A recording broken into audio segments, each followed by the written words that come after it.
So Mother Nature is pretty fickle, and weather in the mountains changes very quickly, and particularly when you get into higher altitudes where there's no trees, lightning is very dangerous. A lot of times you have to go up and then back down to find places that are safe to get out of lightning. But people ask some basic questions like, can you get hypothermia in the summer? And you can get wet, and then you're not wearing any rain protection. Winds are strong, not a good situation. Pretty easy to fix. Put a raincoat on, carry good rainwear. A lot of times rain will pass, and then there's this crag is going to get wet because it's at a low angle. But a lot of times, if it's raining, areas that are covered or have a higher angle don't necessarily get wet. You can still climb a little bit. It's usually not as much fun, but I don't know. I like the cool, and I don't like bugs, so I've never had any problem. But this is pretty common. This overhead has been moving over a little bit. You can see it's still raining on the lake below.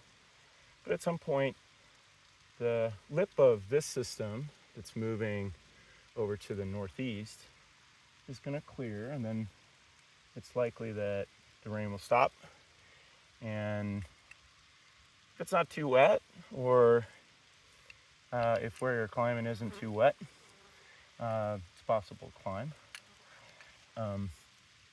First sign of lightning, you should get down as quickly as possible. A lot of people, once it starts raining, they'll just get down, but lightning risks are pretty low in Japan. It's part of the weather forecast usually. There were some thunderstorms in the Kansai area this week, but I'm pretty comfortable, and I think this is just going to blow over. I set up my anchors a little differently today. Normally I haven't been climbing on single lines, or on two lines, but I've been setting it up a little differently, and this is what's called a blocked rappel. And on a blocked rappel, you usually have a knot or something to keep one side of the rope pulling against something at the top so that you can use one of the lines independently. And I had this on the top of the anchor and was using both of those lines for a top rope solo today.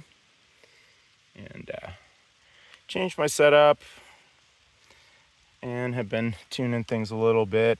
I think I like it for this route a little bit better, having two different ropes, and then I'm pulling one system off to the side. Sometimes still, when you're climbing, stuff gets on top of each other. That's something we want to avoid. And I kind of felt like a single line was better, and I liked having the heavier device kind of right where I can manage it. Experimenting a little bit differently with the heavier piece a little lower, so it's not pulling on my neck so much. But a lot of stuff is understanding systems and principles and then applying them in particular situations. In climbing, as it is with a lot of engineering problems, there's very few things that are cut and dried, right and wrong. There are certain right and wrong things, even things like anchoring and things like that are kind of thrown out when you look at top rope soloing and stuff or free soloing. But generally, there are basic principles that you can apply that'll keep you out of trouble. And then you